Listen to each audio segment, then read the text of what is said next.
ಇವತ್ತು ನಮ್ಮಮ್ಮ ಚಿಕನ್ ತಗೋಬರೋಣ ಬಾರೋ ಅಂತ ಹೇಳಿ ಏನ್ ಮಾಡಿದ್ರು ಗೊತ್ತಾ? ಸಂಡೇ ಅಂತ ಖುಷಿಯಾಗಿರೋಷ್ಟ್ರಲ್ಲೇ ಸಂಡೇ ಮುಗ್ದೇ ಹೋಗಿರುತ್ತೆ.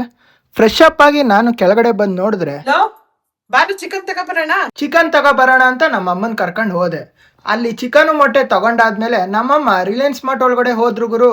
ಅವಾಗ್ಲೇ ಅನ್ಕೋಬೇಕಿತ್ತು, ನನ್ನ ಜೇಬಿಗೆ ಬಿತ್ತು ಕತ್ರಿ. ಮನೆಗೆ ಬಂದ ತಕ್ಷಣ ನಮ್ಮಮ್ಮ ಟೀ ಮಾಡಿಕೊಟ್ರು. ಅಟ್ಲೀಸ್ಟ್ ದುಡ್ಡೋಯ್ತು ಅಂತ ಬೇಜಾರಾಗಿದ್ದೆ.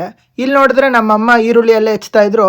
ನನಗೆ ಅಡುಗೆ ಮಾಡು ಅಂದರು. ಸೊ ಅಡುಗೆ ಮಾಡೋಣ ಅಂತ ಹೋದೆ. ನಮ್ಮಮ್ಮ ಹೆಚ್ಚಿಟ್ಟಿರೋ ಈರುಳ್ಳಿ, ಪುದೀನ ಮತ್ತು ಮಸಾಲೆನೆಲ್ಲ ಫ್ರೈ ಮಾಡಿದೆ. ಚಿಕನ್ ಕೂಡ ತೊಳೆದಿಟ್ಟಿದೆ ಸ್ವಲ್ಪ ಬಿರಿಯಾನಿಗೆ ಮತ್ತು ಸಾಂಬಾರಿಗೆ. ಇದೆಲ್ಲ ಚೆನ್ನಾಗಿ ಫ್ರೈ ಆಯಿತು. ಫ್ರೈ ಆದಮೇಲೆ ಚಿಕನ್ ಹಾಕ್ಕೊಂಡೆ. ಚಿಕನ್ ಹಾಕಿದ್ಮೇಲೆ ಉಪ್ಪು ಕೂಡ ರುಚಿಗೆ ತಕ್ಕಷ್ಟು ಹಾಕ್ತೆ. ಆ ಕಡೆ ನಮ್ಮಮ್ಮ ಸಾಂಬಾರಿಗೆ ಬೇಕಾದ ಮಸಾಲೆನೆಲ್ಲ ರುಬ್ಕೊಟ್ಟಿದ್ರು. ಸೊ ಅದನ್ನು ಹಾಕಿ ಟೇಸ್ಟ್ ಮಾಡಿ ನೋಡಿದೆ. ಇಲ್ಲಿ ಬಿರಿಯಾನಿ ಮಸಾಲೆ ಕೂಡ ರೆಡಿ ಆಯಿತು. ಬಿರಿಯಾನಿಗೆ ಹಾಕಿ ಒಂದು ಸಲ ಸ್ಟಿರ್ ಮಾಡಿ ಟೇಸ್ಟ್ ಮಾಡಿದೆ. ಸರಿಯಾಗಿತ್ತು ಮಸಾಲೆ ಉಪ್ಪೆಲ್ಲ. ಸೊ ನೆನೆಸಿಟ್ಟಿರೋ ಅಕ್ಕಿ ಹಾಕಿ ಮುಚ್ಚಳ ಮುಚ್ಚಿ ಕುಕ್ಕರ್ ಹಾಕಿ ಒಂದು ವಿಷಿಲ್ ಹೊಡೆಸ್ದೆ. ವಿಷಿಲ್ ಹೊಡೆಸಾದ್ಮೇಲಂತೂ ಬಿರಿಯಾನಿ ಮಾತ್ರ ಸಖತ್ತಾಗಿ ಬಂದಿತ್ತು. ಅಲ್ಲಿ ಸಾಂಬಾರು ಕೂಡ ರೆಡಿಯಾಗಿತ್ತು. ತಡೆಯೋಕ್ಕಾಗದೆ ನಮ್ಮ ಅಮ್ಮನಿಗೆ ಹೇಳಿ ತಟ್ಟೆಗೆ ಹಾಕ್ಸ್ಕೊಂಡೆ ಗುರು.